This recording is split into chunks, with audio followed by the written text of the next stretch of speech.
LiberalViewer presents. So, welcome to the July 7th edition of LiberalViewer Sunday Live Clip Roundup. Thanks for joining me. I picked out the weekend's 13 best, most newsworthy clips for what should be really educational, informative, fair use media criticism and political commentary show for you all tonight. The sources of my clips are the big five corporate outlets of ABC, NBC, CBS, CNN, and Fox News, the so-called corporate media here in the United States. My political comedy, there's no Bill Maher, no Saturday Night Live. Bill Maher comes back in August, Saturday Night Live probably in September. So for the political comedy, I have a just under 1 minute clip of Donald Trump's July 4th address to the nation, which I'll talk about when I get to that clip in just a minute. If you want to see my entire clip list, this is my list of my 13 clips. Down in the video description, I put a link to that, and you can read my cryptic notes and at least figure out who's talking and what the subject is in each of my 13 clips. Topics, main topic is Trump cruelty. And the main part of that is more reports on conditions at the border, horrific conditions for children and even for adults. I don't know why people only focus on the bad conditions for the children, because, you know, adults also deserve to be treated with respect and dignity, and that's not going on at the border. Almost all of my clips will be on that topic, and I don't know why that's not a big topic every week with, I don't care whether you want to call them detention centers or concentration camps or whatever, what's going on at these centers at the border where immigrants are held in pretty bad conditions, as you'll see from both a New York Times article that came out yesterday and the Office of Inspector General had a report this last week. That's the Homeland Security Department's Office of Inspector General, the government's own watchdog, that includes some photos and some descriptions that back up what you heard from a lot of members of Congress.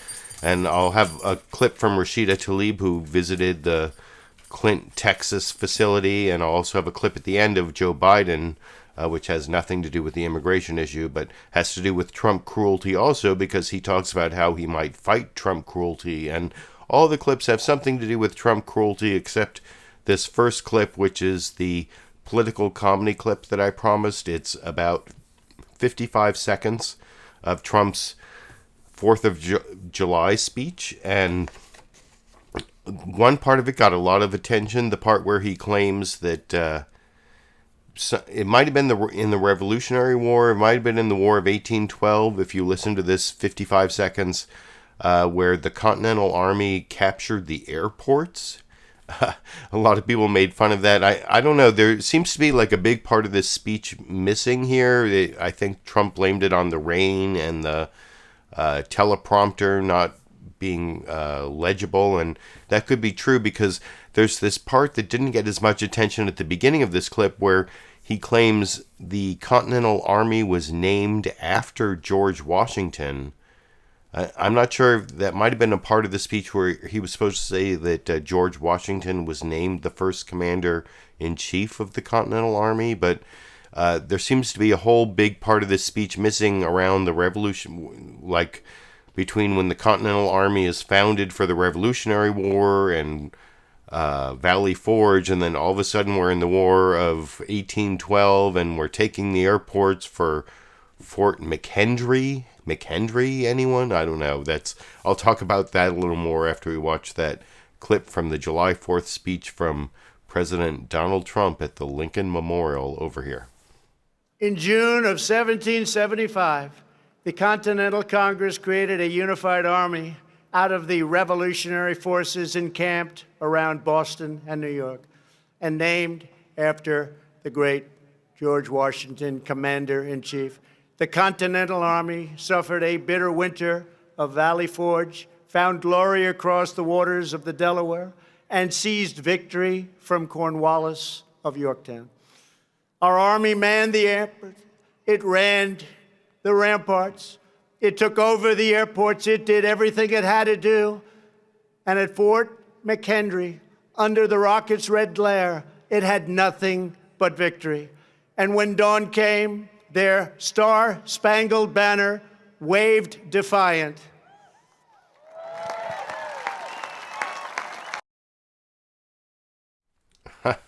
So, yeah, some people called it like a rushed high school history presentation that was written at the last minute. There seemed to be not a lot of fact-checking, and then some of the speech, like I said, I think that part was actually garbled by the rain and the teleprompter, or I don't know, whatever Trump's neurological disorder might be called, or if it even exists. You can let me know what you think down in the comment section.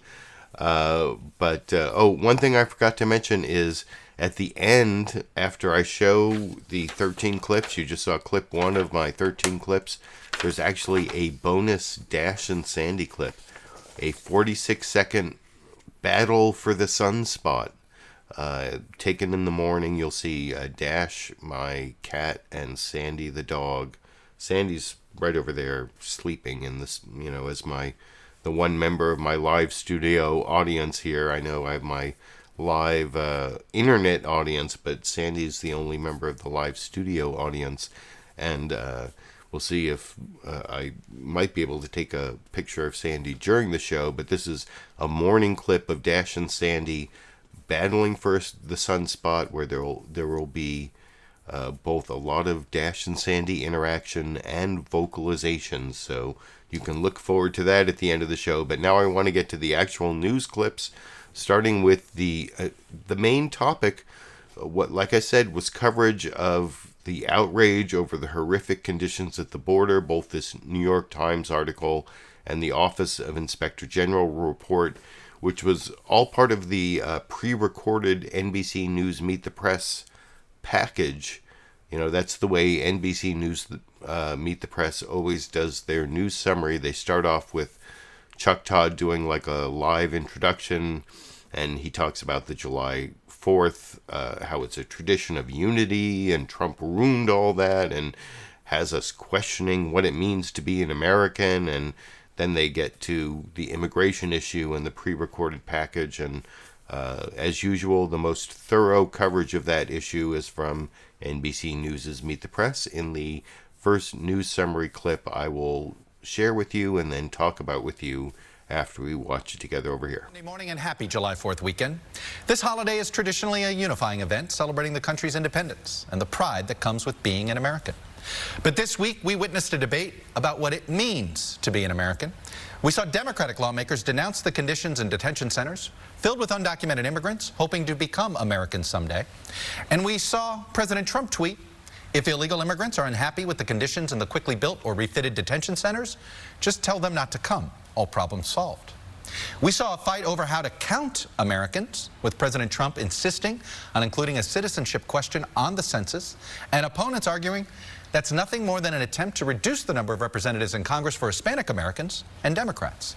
We even saw 2 separate July 4th celebrations on the Washington Mall, with pro-Trump crowds gathering to hear the president's speech at the Lincoln Memorial, and those choosing to ignore Mr. Trump's speech gathering at the other end of the Washington Mall by the U.S. Capitol. Collectively, these incidents illustrate the growing divisions in this country, and perhaps none of those issues are more urgent right now than the migrant crisis at the border, with lots of challenges and very few answers. I think they do a great job with those facilities, but you know how it could be taken care of? Number one, tell them not to come because it's illegal.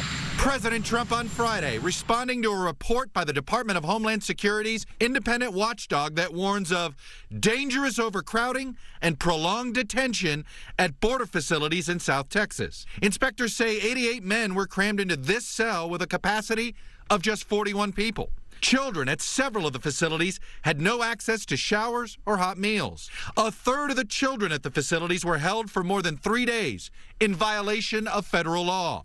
Last week, acting Homeland Security Secretary Kevin McAleenan denied that conditions at border facilities had deteriorated. Unsubstantiated allegations last week regarding a single Border Patrol facility in Clint Station in Texas created a sensation. But immigration lawyers have described deplorable conditions where children are left without access to soap, clean water, showers, clean clothing, toilets, toothbrushes, adequate nutrition, or adequate sleep. This photo was taken by Congressman Joaquin Castro, who visited several detention centers with a congressional delegation on Monday. We saw that the system is still broken and that people's human rights are still being abused. No child should ever be taken from their family. No woman should ever be locked up in a pen when they have done no harm to another human being. Justice Department attorneys have argued in court that those conditions are lawful. If you don't have a toothbrush, if you don't have soap, if you don't have a blanket, it's not safe and sanitary. Well, wouldn't everybody agree to that? Do you agree to that? Well, I think there's fair reason to find that those things may be part of safe and sanitary. Maybe are. The new reports have sparked protests around the country, from Texas to South Florida to Washington, D.C. Last week, Congress passed $4.5 billion in new funding, but it failed to include oversight provisions supported by some House and Senate Democrats. I've seen some of those places, and they are run beautifully. They're clean, they're good, they do a great job. And joining me this morning, our Democratic Senator Jeff Merkley of Oregon, who has long called for centers holding children to be shut down. He'll be joining us from Portland, and from San Antonio, it's Representative Will Hurd, the only Republican congressman who represents a district on the U.S.-Mexico border. And I will have clips later of both Senator Jeff Merkley of Oregon and Representative Will Hurd of Texas. I have them as like the rational Democrat and rational Republican. Not that the other Democrats aren't rational, but some of the Republicans, in my opinion, are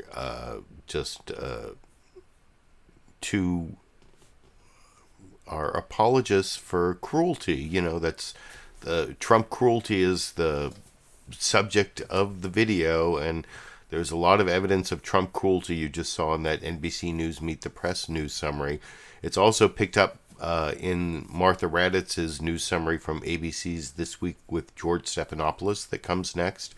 And I want to finish the news summaries before I get to the newsmakers that include the Jeff Merkley and William Hurd clips that I promised there. Martha Raddatz is the only one who actually has the acting Secretary of Homeland Security. That was Kevin McAleenan, who was referenced in that last news summary. And I'll show her doing a really good job cross-examining him on some of these conditions.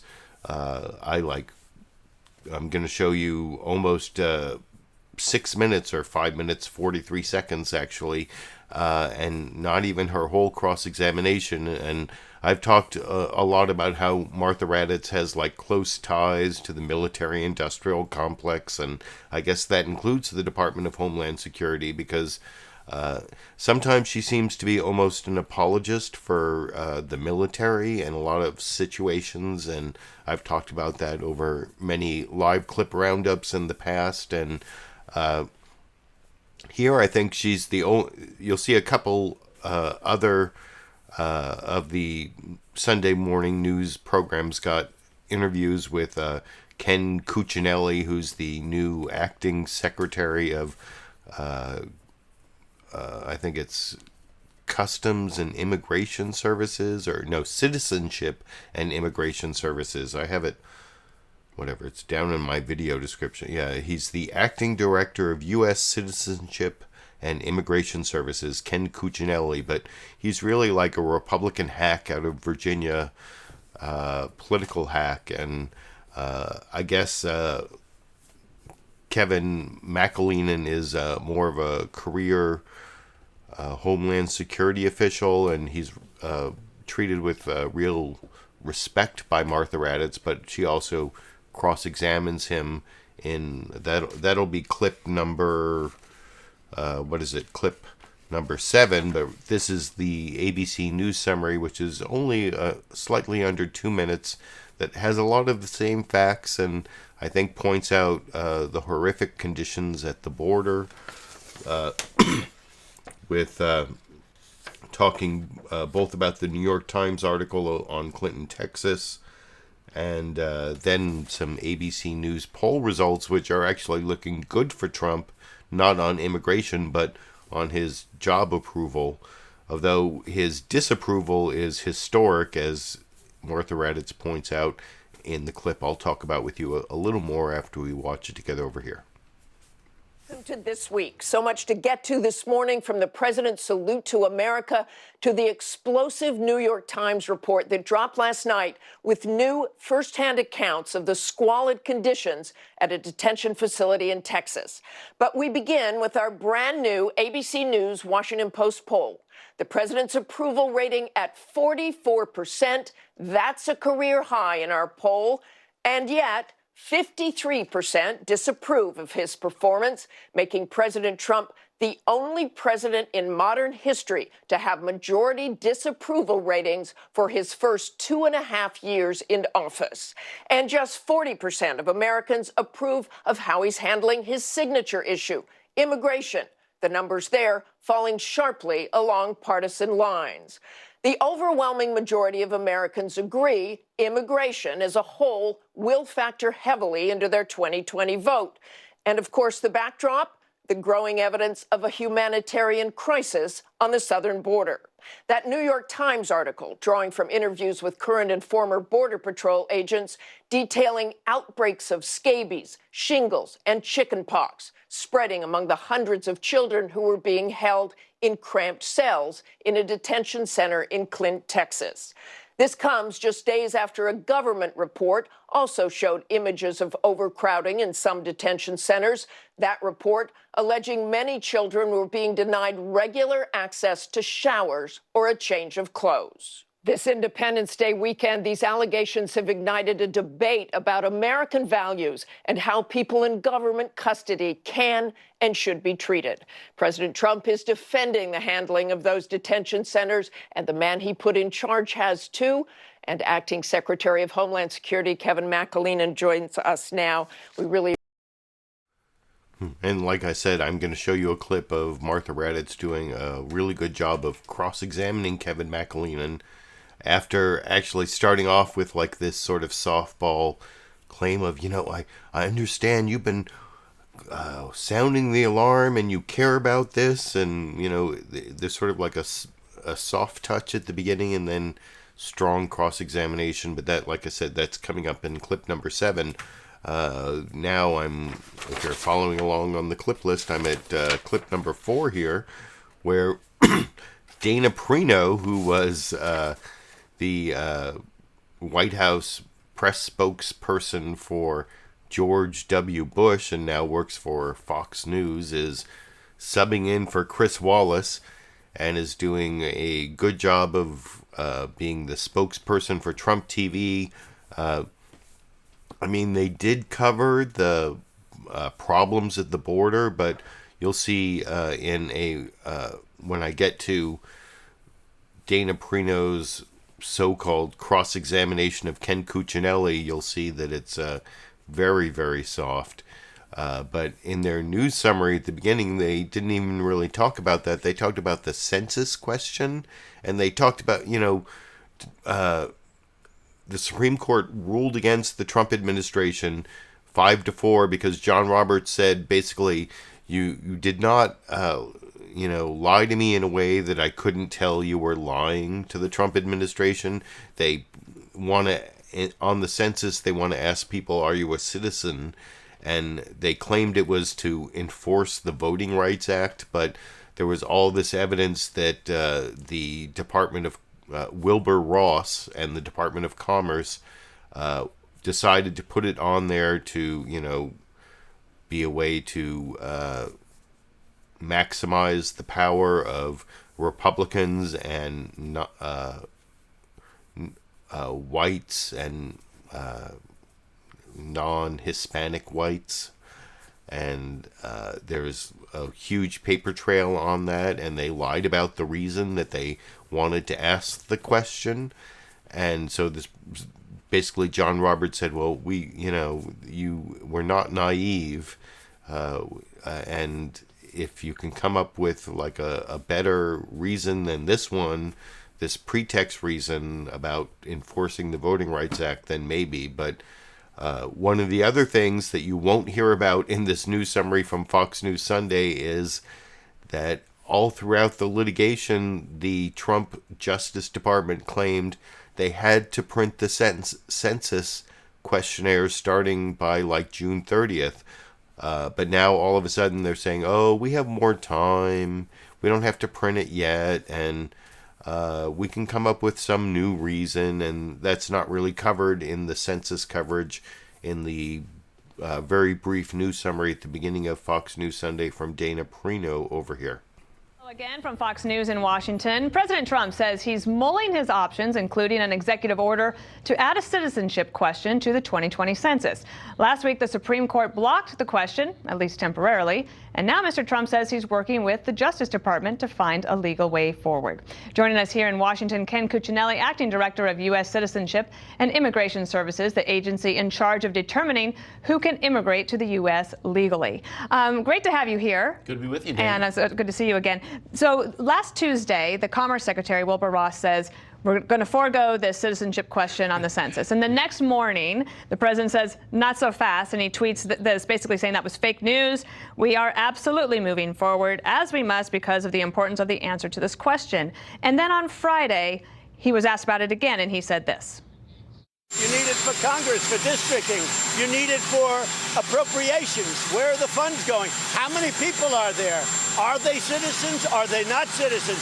You need it for many reasons. So I have a question. Do you think that there will be a citizenship question on the 2020 census? I do think so. I think the president has expressed.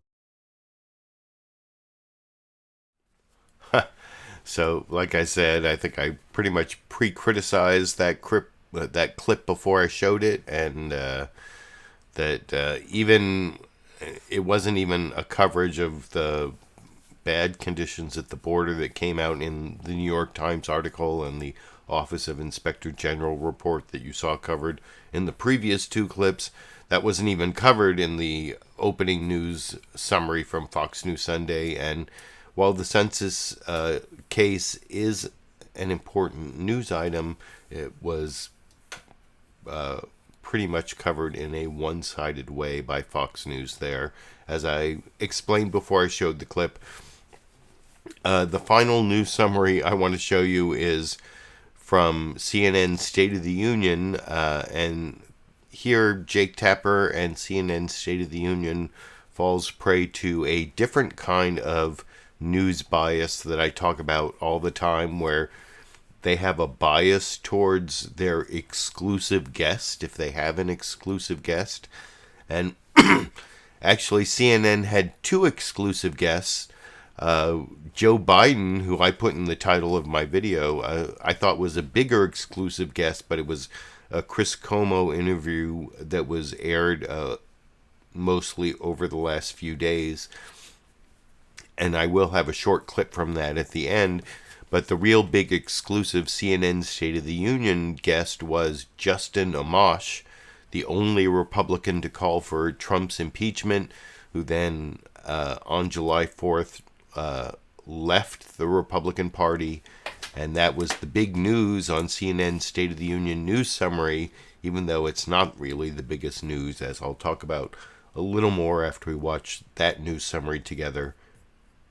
Over here. In Washington, where the state of our union is celebrating our nation's independence. We have a lot to get to this morning, including a new expression of regret from 2020 frontrunner former Vice President Joe Biden. But we begin this week with a new declaration of independence, a sitting Republican congressman announcing he is leaving the Republican Party. In an op-ed released on the 4th of July, Congressman Justin Amash writes, quote, "I've become disenchanted with party politics and frightened by what I see from it.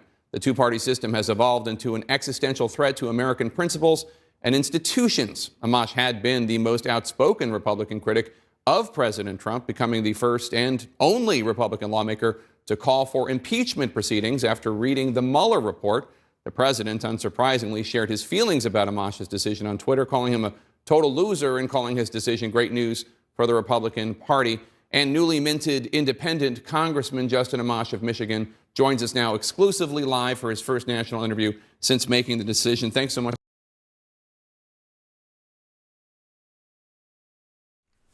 So I think you can agree with me that that news summary was biased heavily in favor of the exclusive guest, Justin Amash. But Justin Amash actually said something about Trump cruelty different from the border cruelty against immigrants, children, asylum seekers, adults, men, women, and children, which is the main topic. No, Justin Amash actually had something to say about another type of Trump cruelty, his Twitter cruelty, his cruelty against people who are in the Republican Party but are not loyal to Trump. And so before I get to the immigration cruelty clips for clip 6 here, if you're following along on your clip list, I want to show next Jake Tapper talking to Justin Amash about whether Trump's cruelty is also part of his partisan loyalty strategy.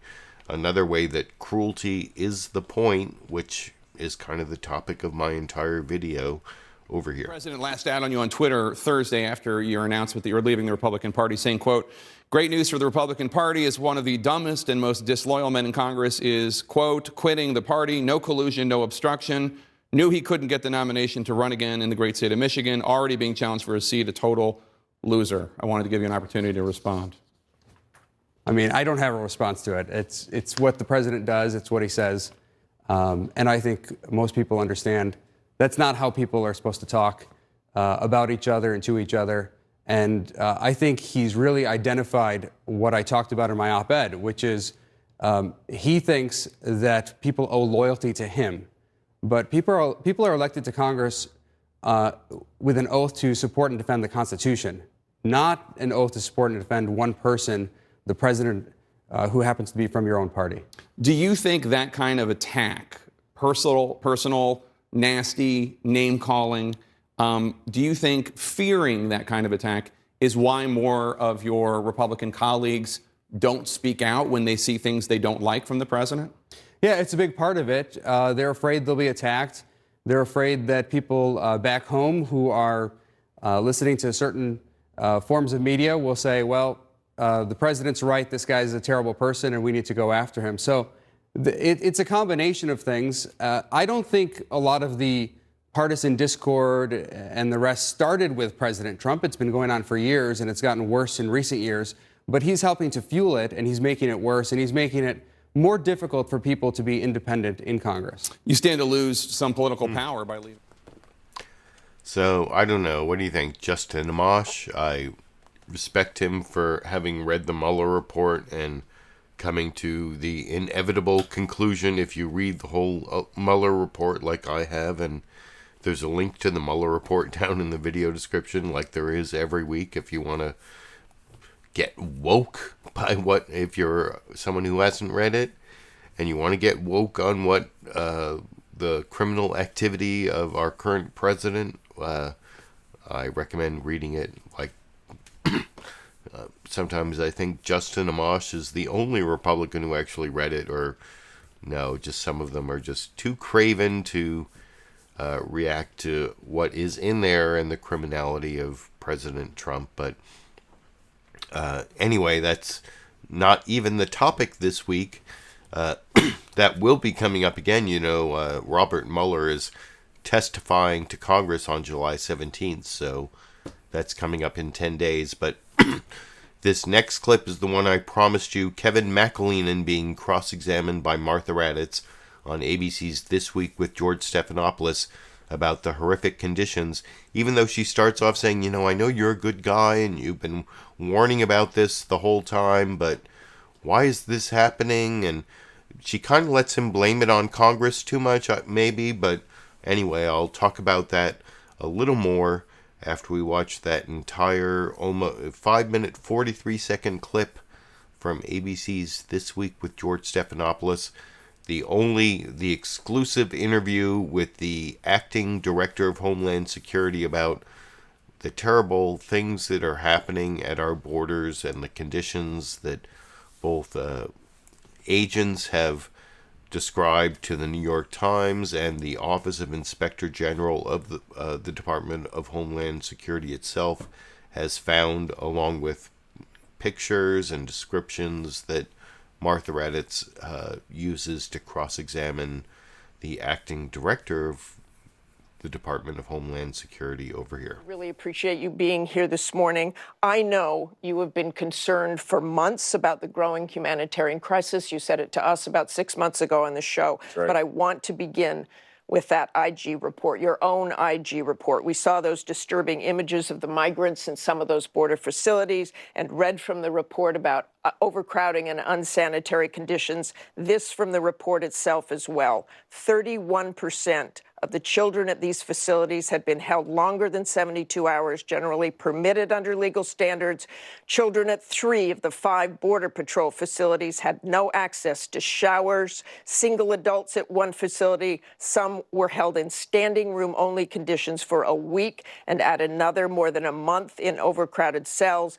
And although standards require CBP to make a reasonable effort to provide a shower for adults after 72 hours, most single adults had not had a shower in CBP custody, despite several being held, again, for as long as a month. When you read that, when you look at those images, what's your explanation? My explanation is that it's an extraordinarily challenging situation.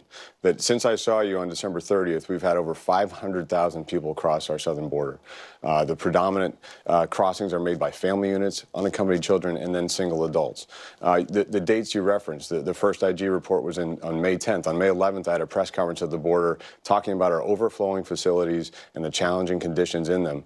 The second IG report was June 10th. On June 11th, I testified in front of Congress talking about the challenges in our facilities and that we needed action on the supplemental so we could provide a better situation. On that night of June 10th, I went on Chris Cuomo and said, no American should be comfortable with the conditions in our facilities. So we've been talking about this. We've been asking for help, and we've been identifying the solutions. Shouldn't the whole of government been involved in this? What was the actual plan to deal with this? You've been talking about it all these months, but still you have this. And I want to read from the New York Times report as well. New York Times, El Paso Times, how the report from the Clint facility in El Paso, they say it's based on dozens of interviews with current and former Border Patrol agents, as well as detainees, lawyers, some sworn statements. I read the portion earlier about diseases. The report goes on to say the stench of the children's dirty clothing was so strong it spread to the agents' own clothing. People in town would scrunch their noses when they left work. The children cried constantly. One girl seemed like likely enough to kill herself that the agents made her sleep on a cot in front of them. The reports say agents were heartbroken seeing this. So back to this. Why couldn't you do more? Why couldn't the whole of government come together? You knew there was a crisis. Right. So we've done a tremendous amount. Since December 30th, when we last talked about this, we had 20 medical providers in our facilities, border-wide. Now we have over 200. We had the U.S. Coast Guard come in and support us with their medical corps. We had the Public Health Service Commission Corps. We have pediatricians in Border Patrol stations for the first time in history trying to help address conditions where children are coming across. 300 a day in those months, in April and May. 1. 2, we've built soft-sided temporary facilities. These are spaces that are much more appropriate, high ceilings, more room for children and families.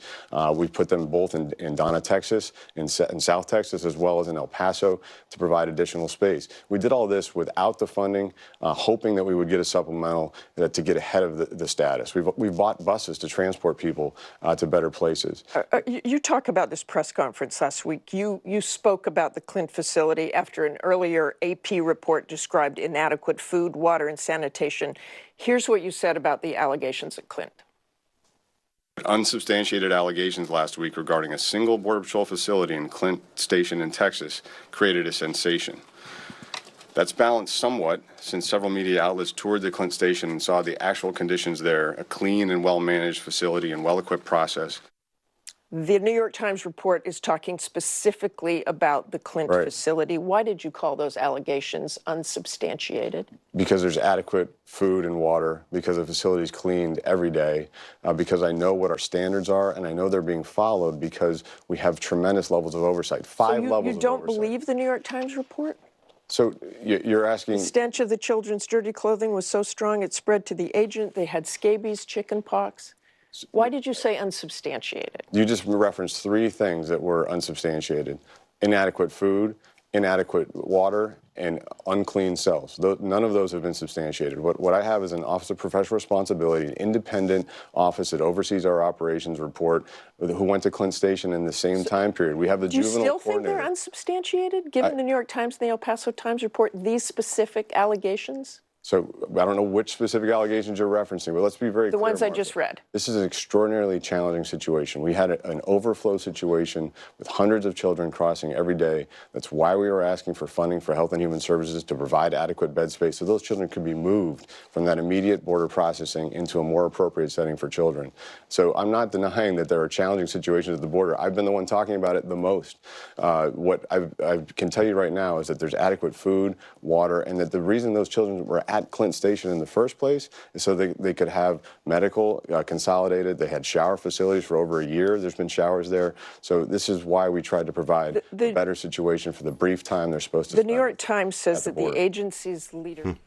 And actually, the cross-examination goes on from there. Martha Raddatz, I think, despite the kind of softball start there of like telling Kevin McAleenan that she understands that he's been sounding the alarm and that he cares, that by the end of that, she's like really drilling down on why do you keep calling these claims unsubstantiated when there's all this substantiation. And there's a link down in the video description to the entire episode of This Week with George Stephanopoulos, and you can watch her continue to cross-examine Kevin McAleenan, and she, like I said, Martha Raddatz has like really close relationship with the military-industrial complex, which apparently includes Kevin McAleenan, because she was the only one to get an interview with him this week, and even though there were some softball aspects, I think she did a good job of cross-examining him there, and to the extent she let him get away with saying that Congress was to blame, she also asked one of the members of Congress who voted against the funding that just came out of Congress, like $4.5 billion just came out of the Congress on this. And one of the members of the House that voted against it was Rashida Tlaib. And she was also on This Week with George Stephanopoulos, and I think she explained very well why she opposed that funding and talked about her experience visiting that Clint, Texas facility, and also I think did a great job rebutting some of what you just heard from Kevin McAleenan in that last clip at the prompting of Martha Raddatz, to her credit. Which I will talk about a little more after we watch. This is a little bit shorter, but still a little over 5 minutes from ABC's This Week with George Stephanopoulos this morning, which I'll talk about a little more with you after we watch together over here. Just a second. McAleenan has been sounding the alarm for months for resources to help the migrants. You voted against the $4.6 billion emergency border bill to deal with the surge of migrants. That included almost $3 billion to provide shelter and care for unaccompanied children. Acting Secretary McAleenan says those funds are critical to get children out of CBP custody and transferred, even if the bill didn't have everything you wanted. But listen to this. Do you know what the CPP agent said on the ground, though, Martha? Martha, do you know what they said? What did they say on the ground? Ask a CPP agent. That's the one thing. I can talk to this secretary and he can say throw more money at a broken system, at an inhumane system. 3 agents took me aside, away from my colleagues, and said more money is not going to fix this, that they were not trained to separate children, that they don't want to separate 2-year-olds away from their mothers. That's not what they were trained for, or that's not what they signed up for in their service to our country. They signed signed up to protect the border, not to separate children, not to put people in cages. They all said, this is a broken system. This is inhumane. I mean, these are also human beings. These are also fathers and mothers themselves. A woman, I met an agent who's a mother of 5. They all don't want to be doing this. They all know this is a choice. And let's be honest right here, Martha. In the 80s, it was more that was coming across the border. And we didn't do this. We allowed the asylum seekers to go through the legal process. We allowed community-based agencies to take the lead and show us evidence-based approaches to making sure that people are in humane conditions, that they have medical care, that they are not going to go hungry. I mean, this father told me he was there for 4 days and he's just been eating potato chips, but more importantly, he was gripping his son, telling me, I just want my son to be an American boy. I'm here because I have no other choice. And I can tell you, as a mother of 2, but also as a child of immigrant parents, I know my parents would have done the same thing for me to have a better future. But what our country is doing is creating a generation of children that will remember what our country did to them. And that, to me, I will not vote for something that is broken and deteriorated and is inhumane. That is a choice that I am making, a conscious choice. And I can tell you my district supports me 100% because they know the system is broken. They know that these agents, again, many of them overworked. Suicide is up among CPP agents. Look at the numbers. Look at the Inspector General's report.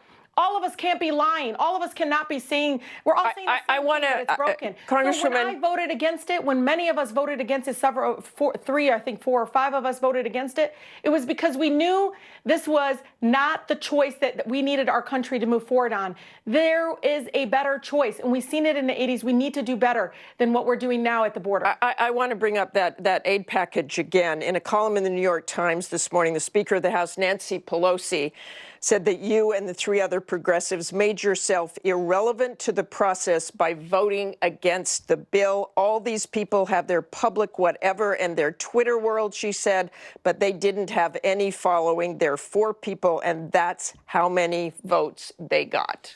You know, people like us, people like me and Ayanna, Ilhan, and Alexandria, we're reflective of our nation in many ways. But many of us didn't run to be first of anything. But more people like us have been missing in the halls of Congress. More people like us, people of color, have been missing in the chamber because most of us, and Ayanna Pressley says it more beautifully, people that are closest to the pain need to be at the table making these decisions. Guess what? We know what it feels like to be dehumanized. We know what it feels like to be brown and black in this country. And I'll tell you right now, we're not going to stand by and sit idly by and allow brown and dark-skinned children to be ripped away from their parents, to be dehumanized, to feel like... What would you say to Nancy Pelosi? What would you say directly to Nancy Pelosi? Honor the fact that we are there, that 650,000 people are represented by each and every single one of us, that there is some sort of, I think, in many ways, something special about having a refugee, having a woman that, you know, has experienced alone what incarceration has done to her family, right? All of us have these experiences that I think have been missing in the halls of Congress. Honor that, respect that, put us at the table. Let's come up with a solution together. But there is a better approach.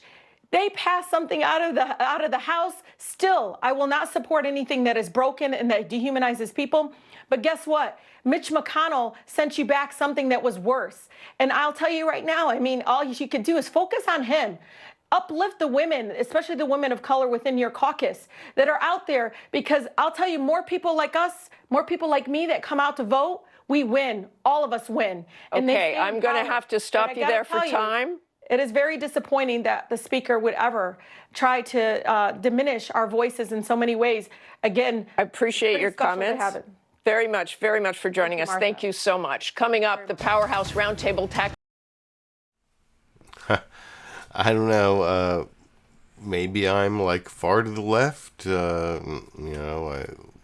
LiberalViewer, am I like a far left liberal? I don't actually think I am, but I kind of side with Rashida Tlaib and the few members of the House, Democrats in the House, who voted against this $4.5 billion package because it's throwing money at an immoral system. And Rashida Tlaib was very strident in her argument on that issue. And I think, like I said,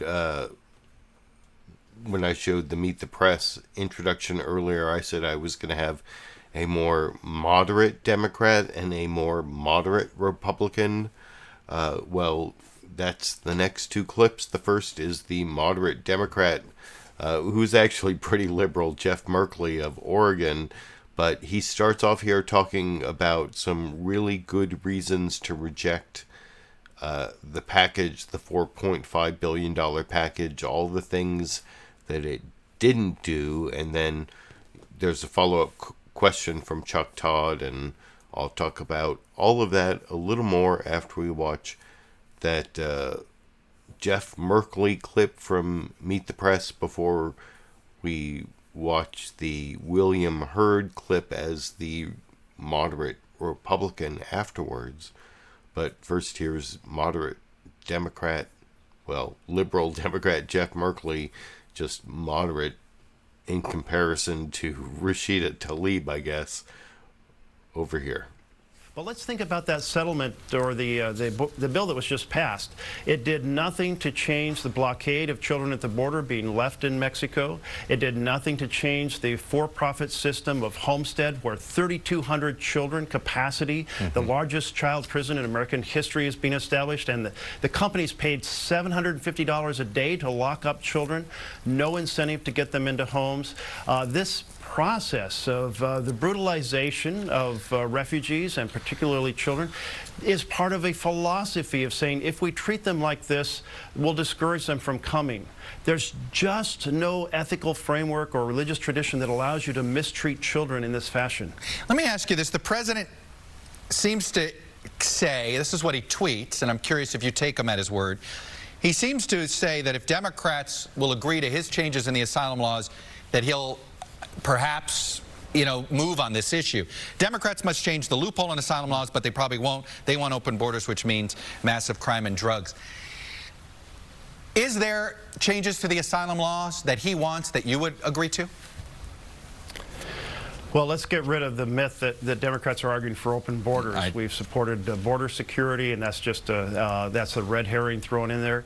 But the change they want is to get rid of the Flores settlement agreement that says you can only lock up children for 3 days, and you need to move them into a state-licensed child care facility or into a home. There is no way, under any set of conditions, that Democrats are going to support the indefinite lockup of children. We know from all the child experts that this does traumatic injury, that trauma can have lifelong effects. It is a horrific strategy on their part, of the part of the administration, and the answer on that is absolutely not. Flores, in fact, needs to be applied to the influx facilities like Homestead, where it's not being applied currently. Yeah. And so we need to expand that application, not eliminate it. Look, it feels as if we're in this stalemate here. So, like I said, I thought Jeff Merkley gave a pretty moderate position about not locking up children for more than 72 hours, and that's the whole Flores settlement. And that's also something that the moderate Republican in the next clip also talks about. He says, the problem is that they're ready after 42 hours, but then HHS is not ready to take the kids out of detention.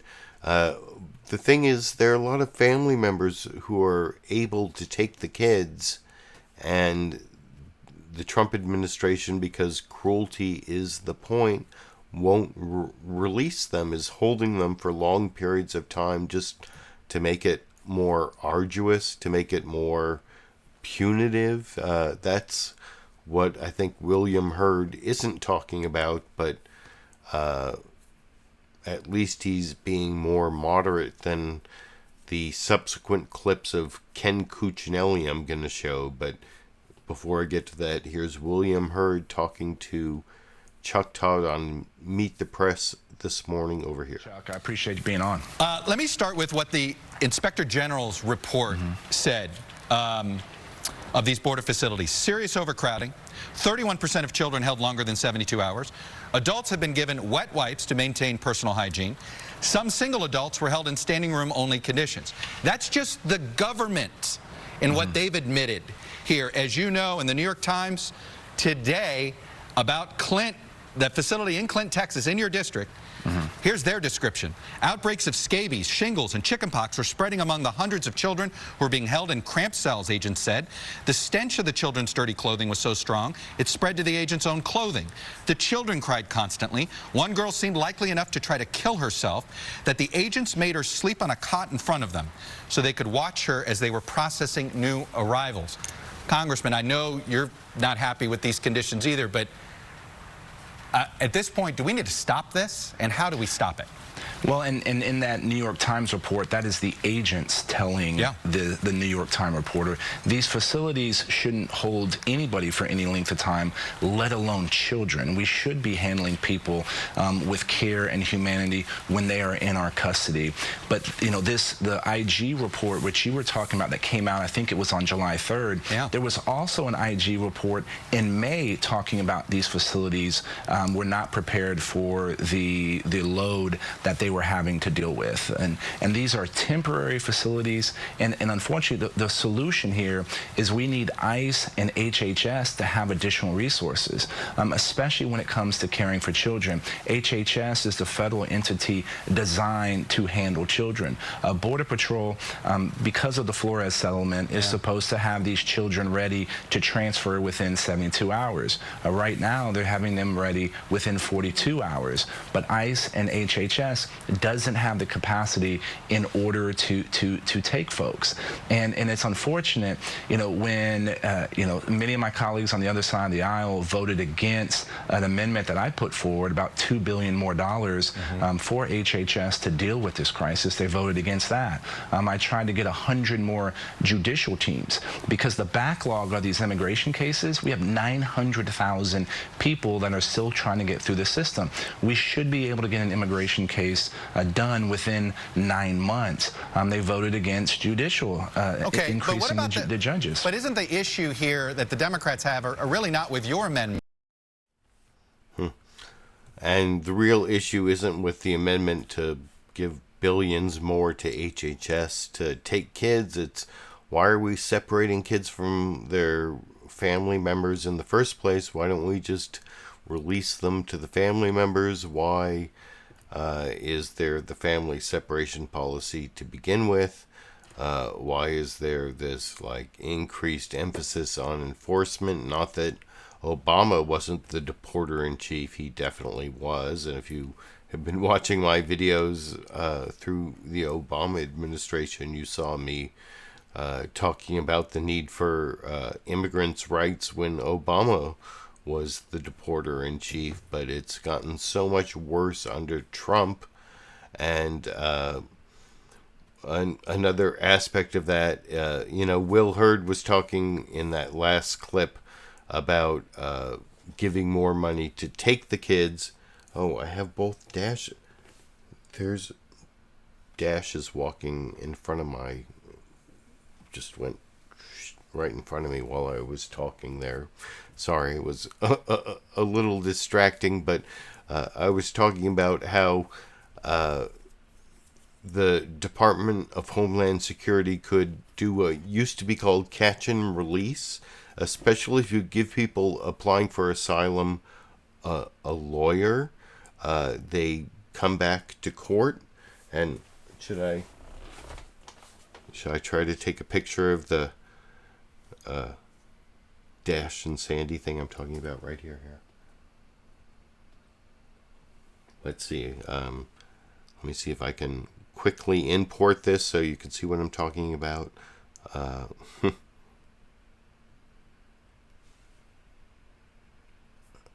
airdropping it.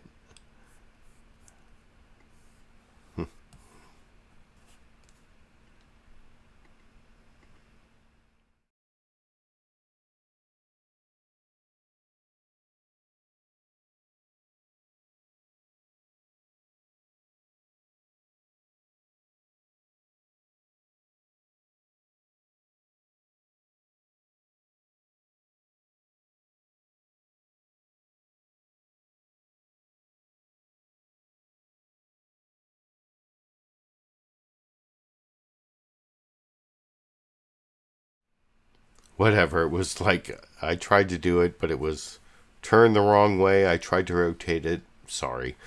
But you saw right over there, Dash and Sandy. Sorry about that. But anyway, I have 2 Ken Cuccinelli clips that I've been promising before the Biden clip, and then I will have the Dash and Sandy fighting over the sunspot video I promised at the beginning.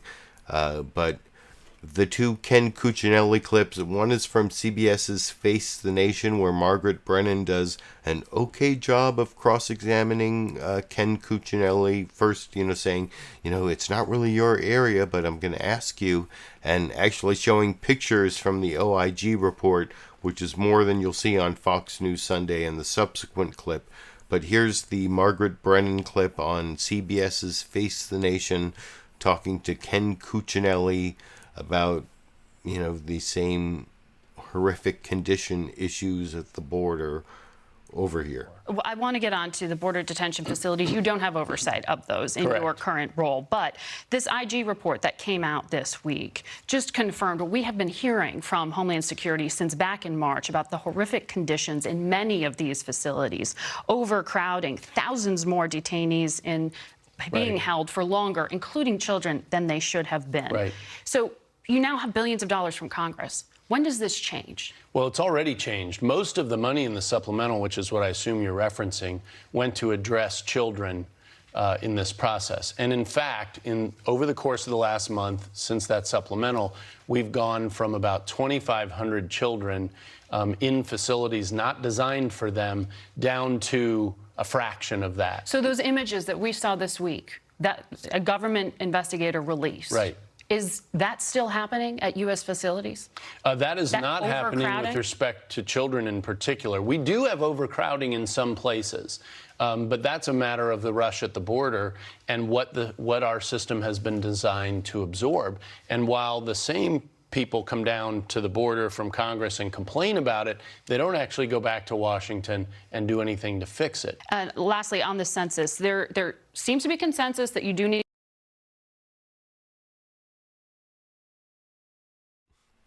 And if you want to see the census question, I have a link down in the video description to the Face the Nation episode, and you can watch the whole interview. But that was not the greatest cross-examination of Ken Cuccinelli by Margaret Brennan. I kind of pre-criticized that clip, but it was nowhere near as bad as the Dana Perino cross-examination, so to speak, on Fox News Sunday, where you'll see Dana Perino. She briefly quotes the OIG report, but doesn't show the pictures and doesn't show the worst of the allegations, and then does her best as like an apologist, I think, almost like a Trump administration official. I don't know. I'll talk about it a little more with you after we watch that 2-minute 40-second is it cross-examination? It's not as harsh as a cross-examination from Dana Perino on Ken Cuccinelli over here. As well. When the Congress comes back this week, the House Democrats are going to have some hearings, and they want to focus this week on conditions at the border. Here is how the IG at Department of Homeland Security described it. I think we have a call for here. Basically, the children at 3 of the 5 Border Patrol facilities we visited had no access to showers. At these facilities, children had limited access to a change of clothes. Border Patrol had few spare clothes and no laundry facilities. But you went to see it for yourself. Right. And you talked about given the conditions, right? I think that we have that here as well. You said given the conditions and the circumstances, that the situation you thought was pretty good. I do. I mean, recall that this is a pipeline. Border Patrol's at the front of the pipeline. You can't move people through the pipeline if the next stage of the pipeline is full. And ICE is the next stage of the pipeline, and their detention beds are not only full, they're over full. I went to one of their facilities at El Paso. It has about 950 people in a facility for 800. it was being run well, it was run safely, and so forth. But once you're over those capacity points, you encounter problems. And what happens then? If they keep coming, we still have to take them? If they keep coming, people in the House come down and complain about them keep coming while not helping fix the problem. Right. It's the height of hypocrisy. Do you think that it's critical to get the asylum law changed in order to stop that flow? It is. And if that's the case, would you consider recommending that the administration try to have the asylum law changes attached to must-pass legislation coming up in September? Absolutely. And I looked at the House calendar. Before they go to the beach in August and head off for their vacations, they have nothing except hearings on this subject. They just want to politicize it. They don't actually want to solve the problem. Dana, you mentioned a solution, which would be some basic changes, for instance, to asylum, to the credible fear standard, to stop the trafficking of children, things that we should all be able to agree on. And yet they're not going to consider that before they head out, and then undoubtedly will come back and complain more about the numbers at the border, because that's what's happening. You can complain about conditions. Conditions are driven by those numbers. So ultimately they're complaining about the numbers that they're attracting here. And I just wondered, just tactically, I mean, because the administration, you are responsible for implementing the law and also taking care of the people that are there. So I sort of think that if there's legislation that has to be passed, like the debt ceiling, for example, attach that to then, do you think you could get Democratic support for that?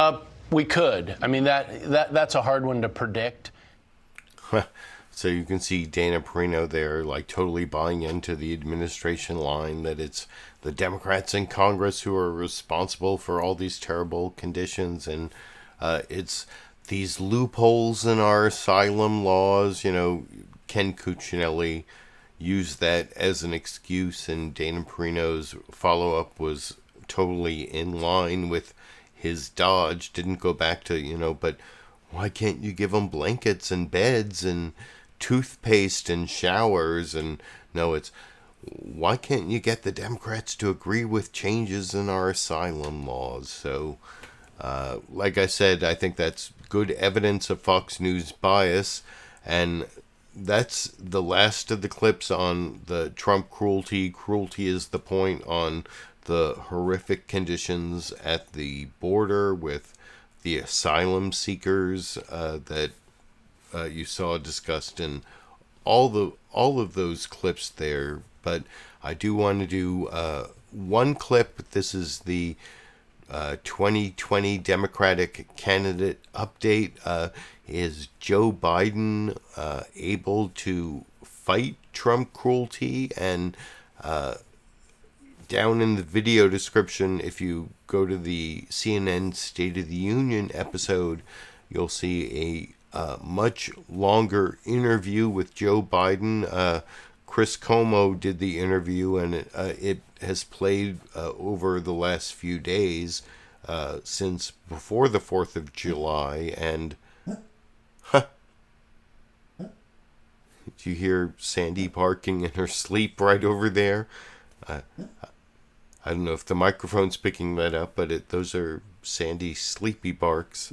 Sorry about that. That's a little distracting. But yeah, Biden has he just apologized talking in South Carolina in the last day or so about if he made anyone feel pain by saying he had worked with segregationists. But in this next clip, he does this thing I've seen him do before. Like years ago, I think he said something about how he'd take Trump out behind the barn and beat him up. And in this clip, I think I might be wrong, you can let me know what you think, but I think he almost says he's going to like punch Trump in the mouth if he is trying to intimidate him during the debates. He calls him a bully, and it really fits in the theme of Trump cruelty as the final news clip that I'm going to play for you. This is from CNN State of the Union, Chris Cuomo's interview with Joe Biden, that I'll talk about with you a little more after we watch it together over here. But the game has changed. Well, and you think that what's happening with Harris is anything compared to what would happen with you and this president? No, but everybody knows who this guy is. Come on, man. Come on. How do you beat him? I beat him by just pointing out who I am and who he is and what we're for and what he's against. This guy is a divider in chief. This guy is acting with racist policies. This guy is moving to just foment hate, to split. That's the only way he can sustain himself. Nothing about him worries you? Oh, yeah, well, sure it worries me in the sense that I'm looking forward to this, man. You walk behind me in a debate. Come here, man. No, you think you know me too well. I mean, the idea that I'd be intimidated by Donald Trump, he's the bully that I knew my whole life. He's the bully that I've always stood up to. He's the bully I used to make fun when I was a kid in a stutter and I smacked him in the mouth. Look, this is not, but I think the American people want a president who has some dignity, who has a value set, who is actually trying to restore the soul of this country. So when they turn on the television, they look up and their kids say, I want to be like that guy or that woman. You versus the rest of the... So it's kind of weird at the end of that clip. It seems like Joe Biden is trying to say, you know, as president, I'm going to restore honor and dignity. You'll be proud of the president again. But the rest of that clip, am I wrong? It almost sounds like he says, if Trump comes up behind me in the debate and tries to intimidate me, I'm going to smack him in the mouth like those bullies who made fun of me for stuttering. And I don't know. It seems like Biden's trying to have it both ways in that clip. You can let me know what you think down in the video description.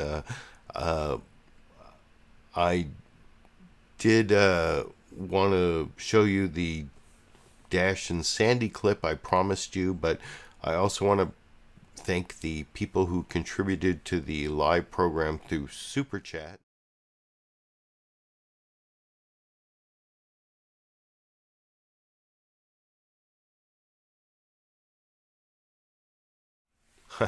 I don't know if you can see all those, and I think since I took that screenshot, Booley even added an extra question about the influence of Stephen Miller, and Stephen Miller, of course, is pretty much in charge of immigration in the Trump administration, so I think his influence is pretty high, and I don't really know much about TV visas, which was Booley's previous question, but I don't really have time to go into Awesome Robot's question about the two major political parties, if it would be better to have more than two. Well,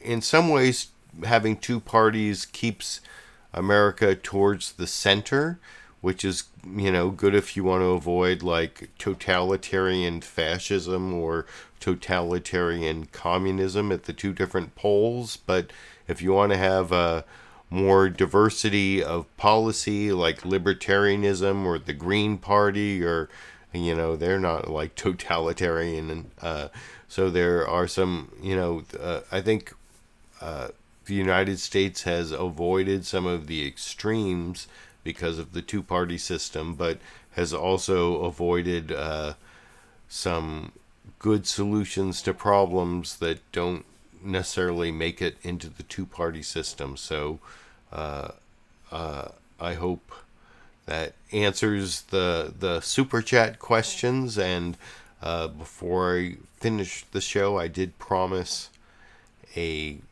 Dash and Sandy clip of this is Dash and Sandy. I kind of feel bad about this. In the morning, I saw Dash the cat was in this sunspot near the door, and I went and played with Dash in the sunspot. I scratched his chin for a while, and then I thought, what would happen if I called Sandy over here?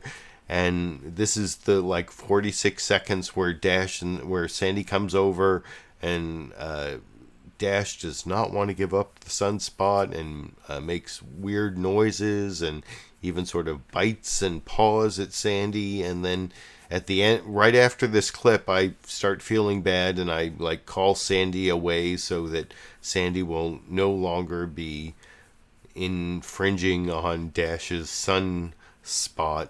But that is what this clip is all about, the Dash and Sandy clip I promised at the beginning, with a lot of Dash and Sandy interaction and vocalizations over here.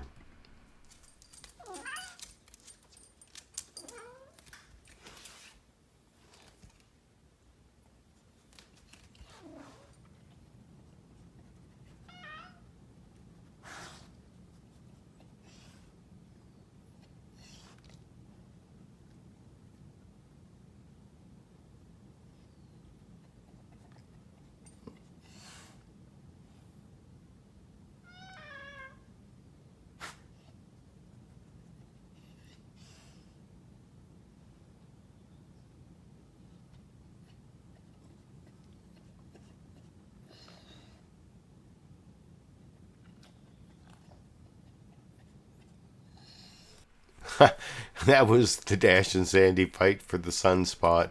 I hope you appreciated that clip and all the clips I picked out. The 8 to 10 hours I spent this Sunday and every Sunday for the last 324 Sundays picking out these clips, giving my criticism of the media and my commentary on the politics. And I appreciate those of you who show up for the live show and add your commentary along the way, and the recorded show viewers and the Super Chat contributors, the people who give me a PayPal and Patreon contributions at the link down in the video description for that purpose, people who just give me a thumbs up, supportive comments, all of my viewers. I appreciate what you contribute. I hope you appreciate the time and contribution I make for these shows every Sunday, and I will be back next Sunday and for every Sunday for the foreseeable future.